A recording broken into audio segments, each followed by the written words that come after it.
8h30 sur Al-Oula, bonsoir et bienvenue dans ce premier rendez-vous d'information de la soirée. Voici le sommaire. Focus sur l'un des messages forts du discours du trône. Sa Majesté le Roi invite le secteur financier national à continuer à accompagner l'investissement et les grands projets.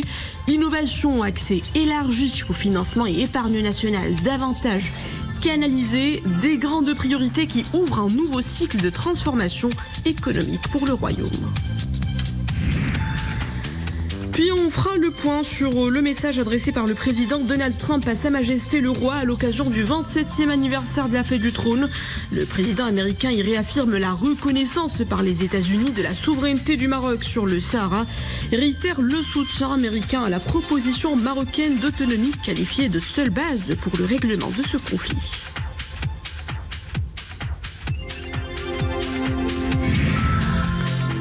La voie express Tiznit-Dakhla, baptisée Donald J. Trump Highway, dans une lettre en date du 2 juillet 2026, le souverain avait informé le président américain de cette très haute décision royale.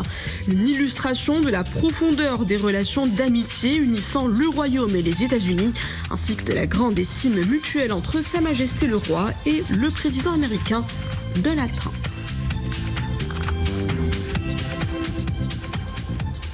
Bonsoir, le rappel d'abord des activités royales de la semaine. Une semaine marquée par les célébrations du 27e anniversaire de l'accession de Sa Majesté le Roi Mohammed VI au trône et par le discours adressé par Sa Majesté le Roi à la nation en cette heureuse occasion. Iman Abou. Alhamdulillah, wassalatu wassalamu ala maulana rasulillahi wa alihi wa sahbihi, Jabi al-Aziz. Véritable feuille de route stratégique, le discours du trône s'inscrit dans la continuité des grandes orientations engagées depuis plus de 2 décennies, tout en dessinant les priorités économiques, politiques et géostratégiques qui façonneront le Maroc de la prochaine décennie. Dans ce discours, Sa Majesté le Roi a relevé que le Maroc se trouve aujourd'hui à une étape charnière de son processus de développement, où un idéal de confiance et d'optimisme doit l'emporter sur toute rhétorique susceptible de nourrir désespoir et frustration. Sa Majesté le Roi a d'autre part soutenu que les acquis économiques et sociaux engrangés transcendent les mandats gouvernementaux et parlementaires. Ajoutons qu'ils sont en effet le fruit d'une dynamique cumulative vertueuse, étalée sur des années et favorisée par les orientations stratégiques du Maroc et la pertinence de ses choix majeurs.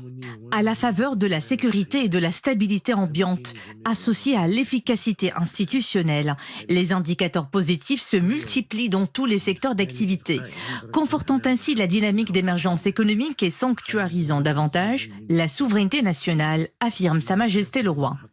Le souverain a également fait observer que le Maroc, comme en témoigne notamment l'évolution positive des indicateurs industriels, a su consolider son statut de pôle attractif pour les investissements à vocation industrielle, touristique et financière. Sa Majesté le Roi a affirmé que le renforcement de la souveraineté nationale et l'autosuffisance stratégique ont été érigés en axes majeurs du développement industriel.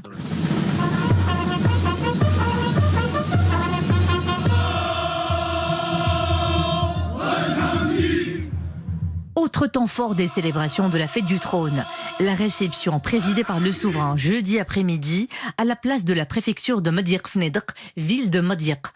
Au cours de cette cérémonie, le souverain a été salué par plusieurs personnalités marocaines et étrangères venues présenter leurs vœux à Sa Majesté le Roi en cette heureuse occasion.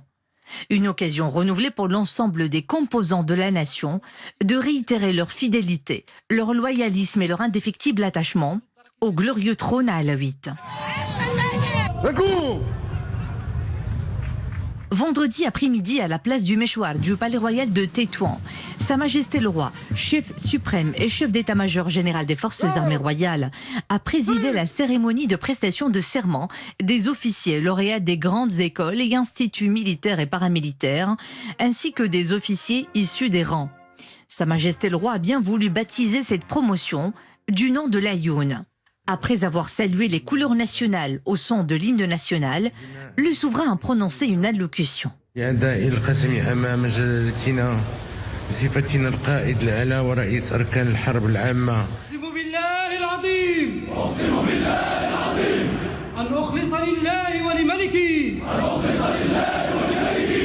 Après la prestation de serment, Sa Majesté le Roi, chef suprême et chef d'état-major général des Forces armées royales, a salué les drapeaux des Forces armées royales avant de passer en revue les différents détachements des officiers lauréats.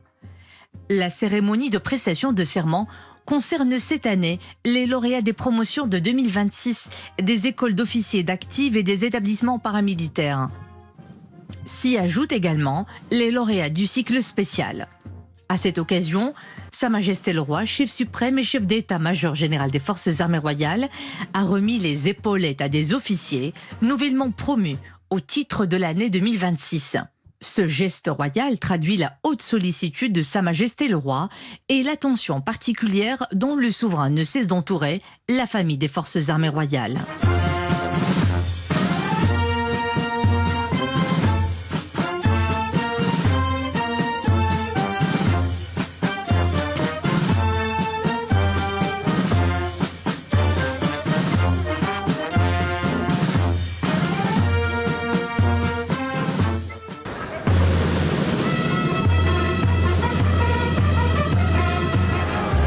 Le même jour, à la place du Méchoir du Palais Royal de Tétouan, Sa Majesté le Roi Émir al-Mouminin a présidé la cérémonie d'allégeance qui couronne les festivités marquant le 27e anniversaire de l'intronisation de Sa Majesté le Roi. L'occasion pour les représentants des 12 régions du royaume de réitérer leur attachement à l'auguste personne du souverain et de signifier que le lien entre le trône et le peuple est profondément enraciné dans l'histoire de ce pays et qu'il a de tout temps constitué le socle de la nation marocaine et l'expression suprême de sa solidité et de sa pérennité.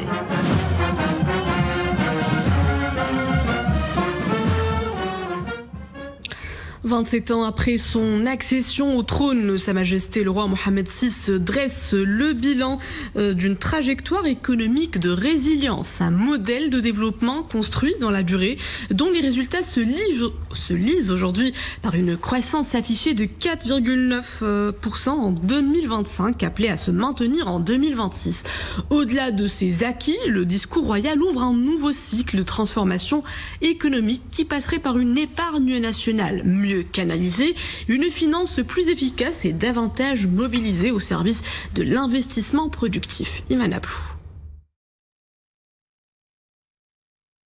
Mieux accompagner les PME, l'innovation, l'industrialisation et les exportations, tout en mobilisant davantage l'épargne nationale. Sa Majesté le Roi fixe une feuille de route articulée autour de priorités complémentaires. Financer une nouvelle phase de transformation économique qui repose avant tout sur les ressources domestiques. Nous exhortons le secteur financier national à continuer à accompagner l'investissement et les grands projets et à élargir qualitativement l'accès au financement bancaire et non bancaire destiné aux petites et moyennes entreprises, à l'innovation, à l'industrialisation et à l'exportation. Le discours royal prolonge et amplifie une dynamique déjà enclenchée, avec une croissance de 4,9% en 2025, une industrialisation qui se poursuit et un secteur touristique ayant frôlé les 20 millions de visiteurs. Le Maroc affiche des besoins de financement de plus en plus importants. Sa Majesté le Roi appelle à faire de l'écosystème économique un espace plus équitable et plus apte à intégrer les différentes tailles d'entreprises, en particulier les très petites et moyennes entreprises. Le souverain a ainsi appelé le secteur financier à mieux accompagner cette composante importante du tissu économique national. Le discours royal fixe donc une responsabilité claire. Le financement doit devenir l'un des moteurs de la transformation productive du royaume. On enchaîne tout de suite avec le décryptage des messages forts du discours royal et bien d'autres actualités à la une cette semaine. Et c'est en compagnie de notre consultant, le politologue et professeur de droit, Moustapha Sahimi. Bonsoir. Bonsoir.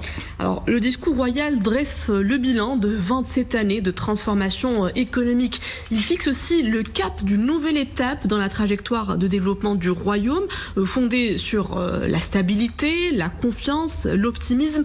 C'est un triptyque qui a traversé la parole royale comme étant le socle de tout progrès à venir. Quels enseignements doit-on en retenir ? C'est un discours important. Cette fois-ci, tous les discours du trône sont importants, mais ils présentent des particularités. Lesquels? D'abord, le bilan, vous en avez parlé, évidemment, le bilan avec un certain nombre d'indicateurs positifs, dont la maîtrise des équilibres macroéconomiques, d'un taux de croissance de 4,9% en 2025 et du même ordre en 2026, pour la première fois d'ailleurs depuis 10 ans, et puis tous les grands chantiers. Je retiens de ce discours royal essentiellement 3 axes. Le premier, c'est l'insistance mise par le souverain pour ce qui est de la stabilité. C'est la première fois, me semble-t-il, qu'il y a de longs développements du souverain sur cette question-là. Alors, c'est quoi la stabilité? C'est pas la gestion du statu quo. Il y a une différence de nature entre la stabilité et le souverain. C'est des acquis, c'est-à-dire un modèle institutionnel et politique qui fait que les acteurs, les citoyens, donc, sont liés par un certain nombre de règles et qu'ils y adhèrent. Il a relevé à ce sujet que cette stabilité était un capital stratégique et que c'était également un facteur de développement. Pourquoi c'est un facteur de développement? Parce que ça sécurise les opérateurs et ça crée un climat d'affaires favorable, en ajoutant au passage, ce qu'a dit le souverain, que c'était une monnaie rare, inestimable. Évidemment, quand vous faites le tableau comparatif de la stabilité politique institutionnelle dans la région, vous voyez le différentiel qu'il y a. Deuxième axe, me semble-t-il, c'est l'accent mis sur la souveraineté industrielle. Il y a une sorte de Made in Morocco, donc, qui s'est installé, et le Maroc est en train de changer d'échelle. Nous étions dans un mode de production qui présentait un certain nombre de particularités, dont la résilience pendant plus de 2 décennies. Maintenant, il y a le passage et le basculement qui se fait vers un autre cycle économique. Et ce cycle s'appuie sur un certain nombre de points, c'est-à-dire des filières structurantes, lesquelles l'automobile évidemment et l'aéronautique qui contribuent à hauteur de 40% aux exportations devant les phosphates, c'est extrêmement important, c'est un changement qualitatif et donc d'échelle. Également les énergies renouvelables bien sûr, et puis l'agroalimentaire. Ce sont là donc des piliers essentiels du tissu productif national, sans oublier qu'ils sont créateurs d'emplois. Il y a là, en conclusion de ce point-là, une montée en valeur ajoutée et une intégration du Maroc par rapport aux chaînes de valeur mondiale. C'est extrêmement important. Ça se vérifie comment? Ça se vérifie par les moteurs d'aéronefs, les systèmes d'aéronefs, les batteries, etc. Sans oublier les énergies renouvelables qui permettent d'assurer davantage de compétitivité au tissu productif marocain. Et ça permet également de mettre en relief une offre Maroc d'hydrogène vert, qui c'est extrêmement important pour les industries à venir. Troisième axe, évidemment, c'est la réforme du secteur financier à laquelle vous avez fait référence. Le système financier tel qu'il fonctionne aujourd'hui a besoin de grands amendements. Pourquoi ? Parce qu'il doit s'intéresser davantage à l'investissement, bien sûr, mettre sur le marché de nouveaux produits aussi, et puis également accompagner de manière plus efficiente, si je puis dire, l'investissement. Il y a là un saut qualitatif qui doit être fait, le souverain a beaucoup insisté là-dessus, pour ce qui est du financement en faveur des PME et des TPME, qui sont à peu près 90% du tissu productif national, et puis il y a également la mobilisation de l'épargne nationale. Il y a une épargne nationale qui est importante au Maroc. En termes macroéconomiques, le Maroc a un taux d'épargne de 32%, c'est un taux élevé, mais c'est un taux brut. Alors il y a le problème de l'épargne, et dans l'épargne, il y a l'épargne publique, évidemment assurée par les banques, la CDG, les caisses de retraite, etc., une épargne mobilisable notamment, et puis il y a l'épargne privée. Savez-vous quel est le chiffre de l'épargne privée au Maroc, et en particulier le cash? Le cash au Maroc, c'est 511 milliards de dirhams. C'est pratiquement presque le quart du produit intérieur brut. Il y a là un cash, et dans le cash, il y a 2 cash, si je puis dire. Il y a un cash roulant qui sert, l'argent qui circule entre les uns et les autres, etc. Mais il y a aussi un cash dormant qui n'est pas productif, et tout ça doit être mis à plat, notamment par le prochain gouvernement. On passe à cet autre fait diplomatique et politique saillant à avoir marqué l'actualité de cette semaine. C'est le message adressé par le président américain Donald Trump à Sa Majesté le roi Mohammed VI à l'occasion de la fête du trône. Le président américain il réaffirme la reconnaissance par les États-Unis de la souveraineté du Maroc sur son Sahara et réitère le soutien de son pays à la proposition marocaine d'autonomie qualifiée par Donald Trump de sérieuse, crédible et réaliste et de seule base pour une solution. Quelle portée revêt cette position réitérée du président Donald Trump à l'occasion de la fête du trône? C'est un message évidemment du président Trump adressé à Sa Majesté le roi pour à l'occasion de la fête du trône.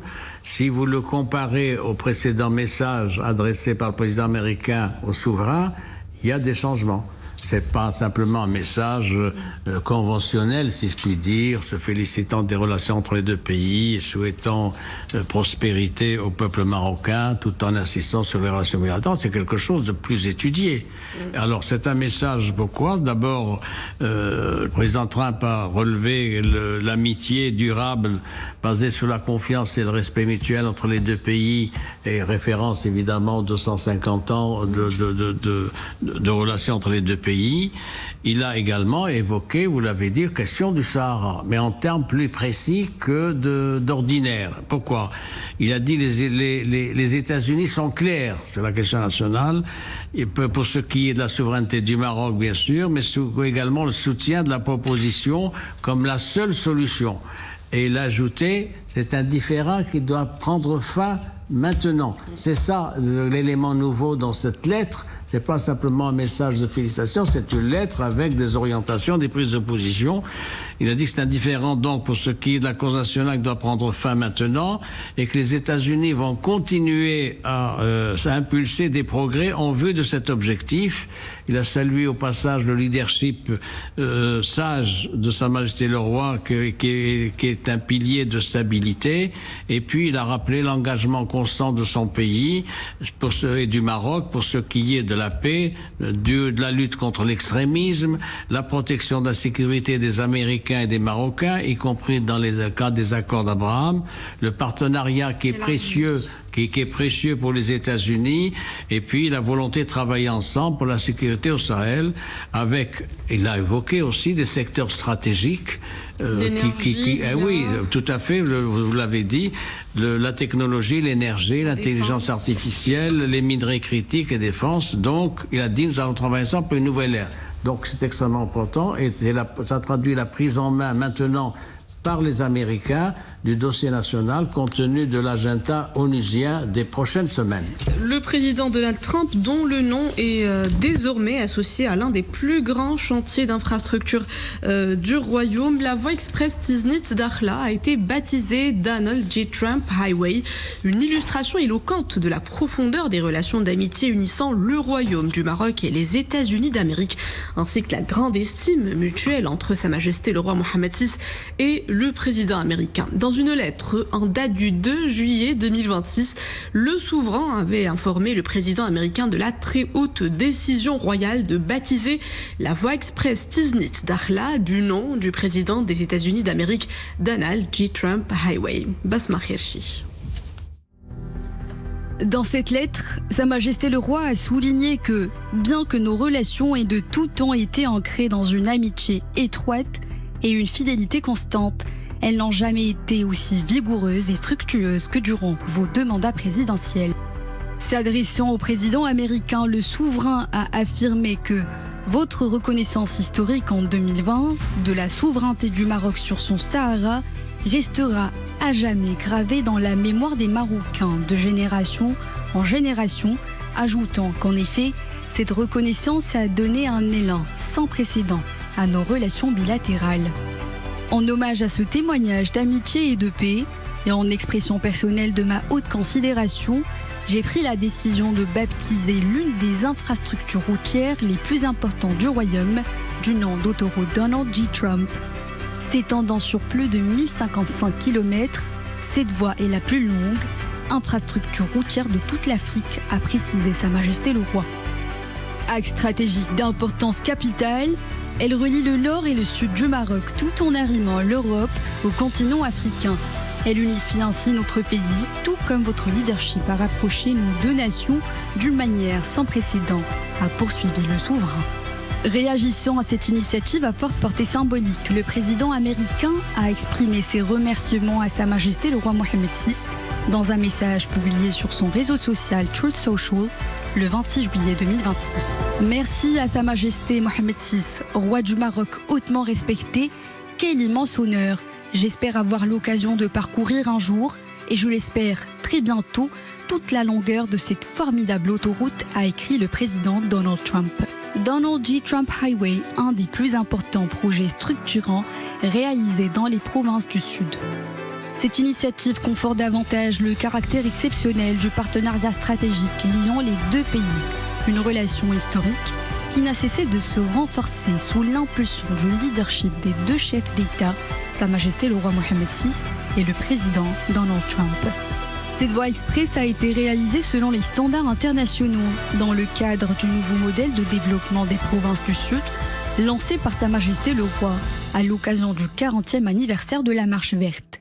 L'un des plus importants projets structurants réalisés dans les provinces du Sud, cette voie express reliant Tiznit à Dakhla, en passant notamment par Gilmim et Ayoun, dote ces régions d'un axe routier aux normes internationales et d'un haut degré de sécurité.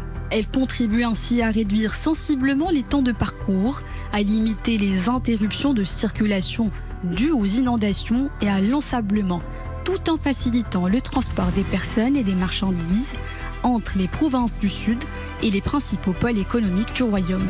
Donald J. Trump Highway, un symbole du partenariat stratégique d'exception entre le Maroc et les États-Unis.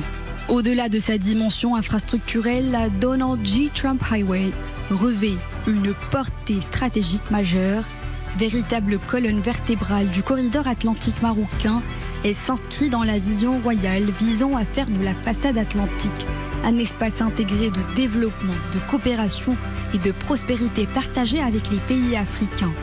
Le baptême de cet axe routier au nom du président Trump traduit également la dimension géopolitique de ce projet structurant qui dépasse le cadre d'une infrastructure nationale pour s'imposer comme un axe stratégique favorisant les échanges et la complémentarité économique en Afrique de l'Ouest dans le cadre des grandes initiatives atlantiques portées par Sa Majesté le Roi. Ce noble geste royal reflète la solidité du partenariat stratégique d'exception unissant le Royaume du Maroc et les États-Unis d'Amérique et traduit l'excellence des relations entre Sa Majesté le Roi Mohammed VI et le président Trump, qui a souligné dans un message adressé au souverain à l'occasion de la célébration de la glorieuse fête du trône que cette année nous célébrons 250 ans d'histoire américaine et d'amitié durable avec le Maroc, un lien forgé dans la confiance et le respect mutuel. Dans ce message, le président américain a aussi confirmé à Sa Majesté le Roi que les États-Unis sont clairs. Nous reconnaissons la souveraineté du Maroc sur le Sahara et nous soutenons la proposition marocaine d'autonomie sérieuse, crédible et réaliste comme la seule base pour une solution juste et durable. Voie de la paix pour la prospérité et l'essor du Maroc et de l'Afrique. Donald J. Trump Highway vient renforcer les multiples initiatives royales visant à faire du Maroc une locomotive du développement du continent et un hub logistique facilitant les échanges entre l'Europe et l'Afrique. Professeur, dans le langage des relations internationales, comment interpréter ce choix de donner le nom de Donald Trump à cet axe stratégique qui traverse nos provinces du Sud ? D'abord, il y a une procédure de courtoisie. Vous écrivez donc au président Trump, en l'espèce, ça a été fait par Sa Majesté le Roi dans un courrier du 2 juillet. Et ensuite, donc, il y a eu la réponse du président Trump le 1er août, mais il avait déjà donné l'information quelques jours auparavant sur son site. Alors, les propos du président Trump sont intéressants parce que il a considéré que c'était donc un hommage particulier qui lui était rendu et que c'était lié, il a dit, à la reconnaissance américaine du Sahara. Pourquoi? Parce que c'est une route dans les provinces sahariennes, c'est pas une route dans le nord et c'est extrêmement important. Donc l'acte politique prend tout son sens. L'acte politique prend également son sens du fait que c'est une voie express de 1055 km. Donc c'est extrêmement important. C'est le plus grand chantier, l'un des plus grands chantiers dans les provinces sahariennes avec Dakhla Atlantique. C'est un chantier, il faut le rappeler, qui a été lancé par Sa Majesté le Roi en novembre 2015. Dans le discours historique de l'Ayoun, vous vous souvenez du 6 novembre, il y avait ça, c'est fait. Alors il y a déjà 900 et quelques kilomètres qui sont opérationnels. L'ouverture va être imminente. Il y a simplement des essais d'homologation aujourd'hui en cours. Donc ça va être ouvert dans les prochaines semaines. C'est un acte politique, mais aussi c'est un symbole. Et dans les relations bilatérales entre Rabat et Washington, les symboles, ça compte parce qu'ils donnent tout leur sens à la nature, la dimension du partenariat privilégié entre les deux pays. Je vous remercie, professeur Mostafa Sahimi, pour ces éclairages. Merci à vous. Et le 27e anniversaire de l'accession de Sa Majesté le Roi Mohammed VI au trône est également célébré à travers le monde par les différentes représentations diplomatiques du royaume. En Espagne, le consulat du royaume à Tarragone a organisé une grande réception qui a réuni de nombreuses personnalités, représentants du corps diplomatique et autres acteurs économiques, culturels et académiques, ainsi que des membres de la communauté marocaine établie dans cette ville catalane. Je vous propose d'écouter ces déclarations.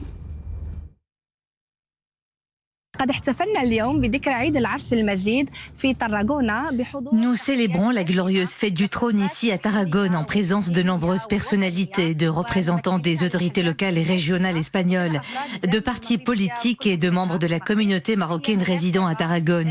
C'est une occasion renouvelée de mettre en avant les grandes réalisations du royaume sous le leadership de Sa Majesté le Roi depuis son intronisation il y a de cela 27 ans. C'est aussi l'occasion de célébrer les liens d'amitié qui unissent le Maroc et l'Espagne.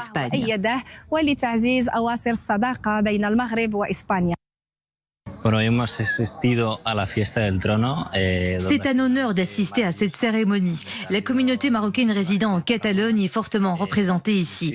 La fête du trône est une occasion chère au cœur de tous les Marocains. C'est une source de fierté. Je suis vraiment honorée d'être ici. C'est la deuxième année consécutive que je prends part à cette cérémonie qui réunit un nombre important des membres de la diaspora marocaine résidant en Catalogne. Je suis fière d'être parmi les invités et de partager ces moments festifs qui constituent une occasion de consolider les relations fraternelles entre nos deux pays.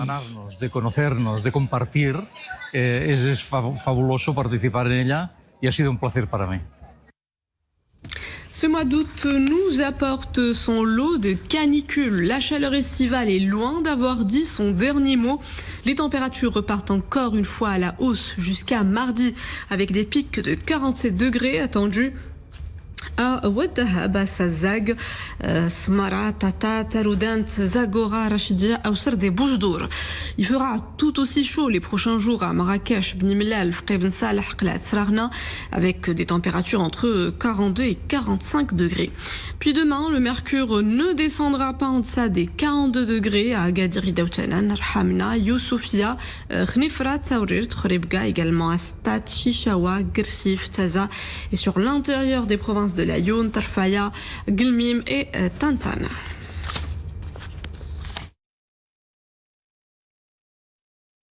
Sport football avant de clore ce journal. Après avoir lancé leur campagne sur un sans faute en dominant largement le Kenya 4-0, puis en s'offrant l'Algérie sur le score d'1-0, l'équipe nationale féminine s'apprête à disputer demain soir son troisième et dernier match de la phase de groupe de la CAN féminine 2026.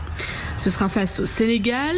Leader de leur groupe avec 6 points, les joueuses de Jorge Bilda tenteront de conserver leur place. Un nul suffirait pour valider leur qualification en quart de finale.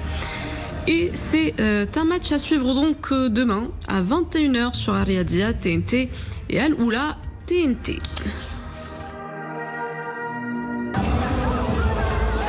Nous souhaitons bonne chance à nos Lionnes de l'Atlas et c'est ainsi que prend fin ce journal. Merci à vous de l'avoir suivi. Le retour de l'info, c'est à 21h. Excellente suite des programmes à tous sur Al-Oula.